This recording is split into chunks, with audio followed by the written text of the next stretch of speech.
Hi there, Virgo. Let's get into it. So let's see what the focus card here is.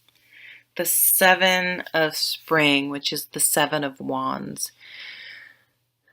This is a card that I really like.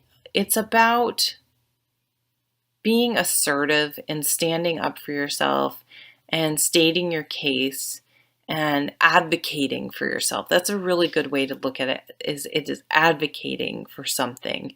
Not being defensive or allowing someone to get you back on your heels and feel like you're in a negative or a defensive position where you need to explain yourself. You often don't have to explain ourselves. I feel like, and this happens to me, where I feel like I have to explain myself when no is enough. Someone, maybe your family asks you to come home and you don't have the money to buy plane tickets and you have to fly. And historically, you felt pressured, or if you say, I really can't afford it, oh, come on, you get this. And it's like, you don't need to hear it. You can be like, thank you, I really appreciate the offer, but I'm going to stay here this year. You're welcome to come to me. And then they can buy the plane tickets, so you don't have to make excuses or give excuses. No means no. And it's very freeing not to then have to feel like you have to give an excuse or to justify. No means no. Have a voice. Be assertive. You don't have to be aggressive or defensive. Just speak up. So let's see what Doreen says. It says be assertive.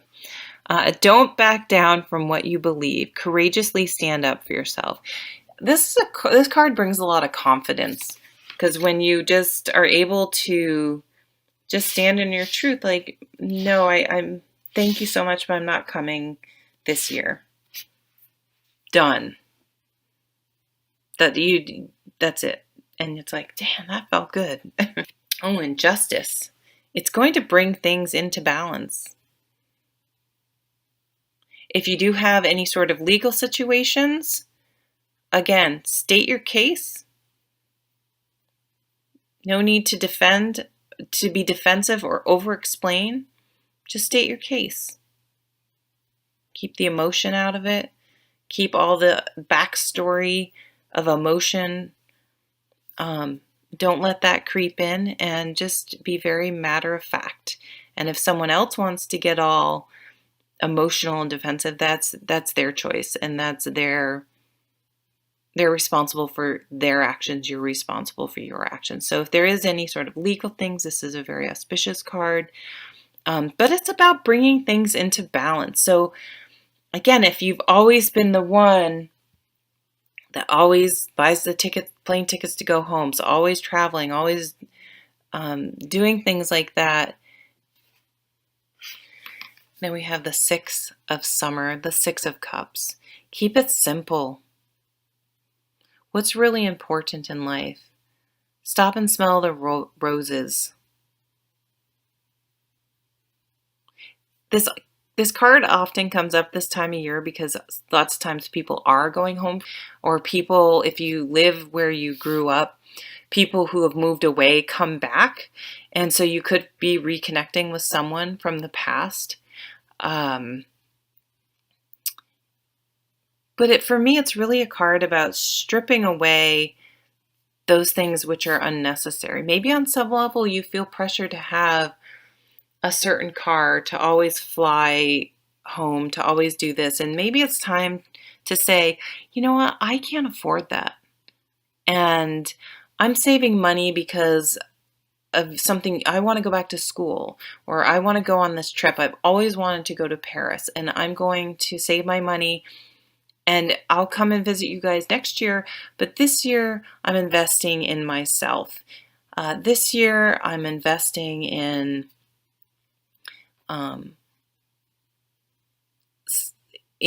my peace of mind, my emotional state, and something that I want to do. It's not being selfish. It's taking care of yourself and investing in yourself instead of always other people. Let's see, children or childhood. The return of people or romances from your past. Remembering events differently in a better or worse light than how they really occurred. Yeah, that's that, the card of nostalgia. Oh, another six. Six of autumn. This is so we have two balance cards now, the justice card and this card. It's all about giving and taking. So if there are relationships or places in your life where you are always giving, giving, giving, it's time to say, no, I'm not able to do that. And maybe they can give to you instead of you always giving. It's a clue if you find yourself in situations where you're always the one giving and giving. You may want to really think about that and reassess that.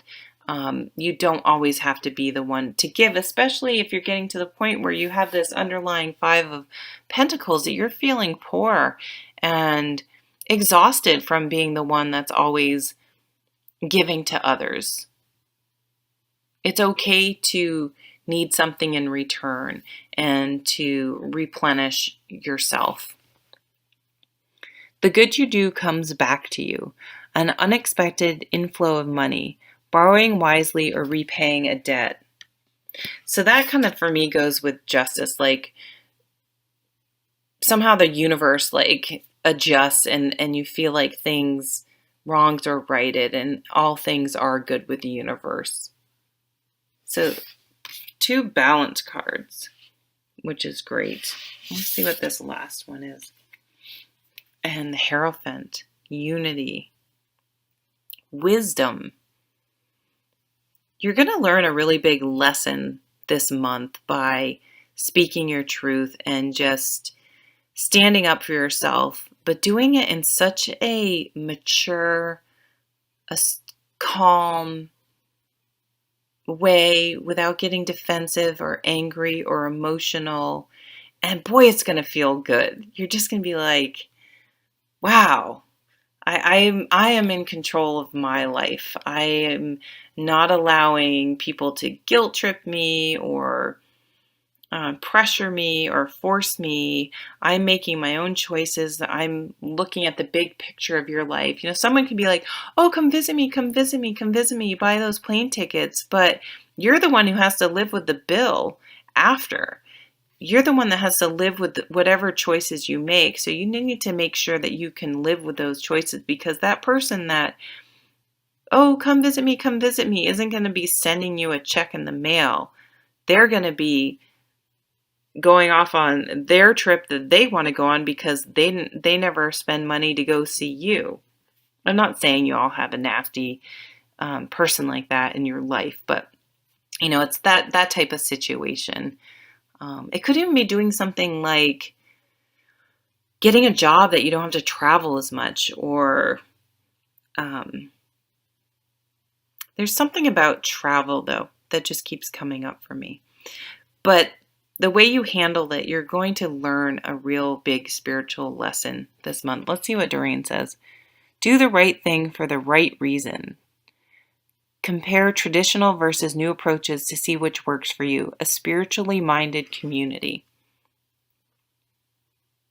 Nice. Good job. You're really standing in your truth and your power. And being a water sign, you know, you do lead by your emotions, but it's like you're not going to allow your emotions to dilute your message. You're going to be able to present it in a very almost air sign way that really is articulate and concise, and people really will get your message and will get it in, and it won't come across in a dramatic or a defensive way, and you're going to feel really good about it. You're just be like, damn, I nailed that. That felt good, and you're going to be able to use this skill going forward. You're going to simplify. You're going to stop spending money that you don't have.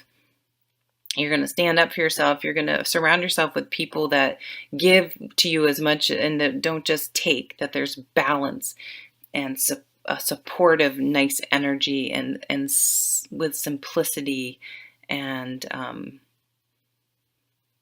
feeling more spiritually connected with the world. So this feeling of being maybe spiritually out in the cold is going to be gone. You're going to take care of that.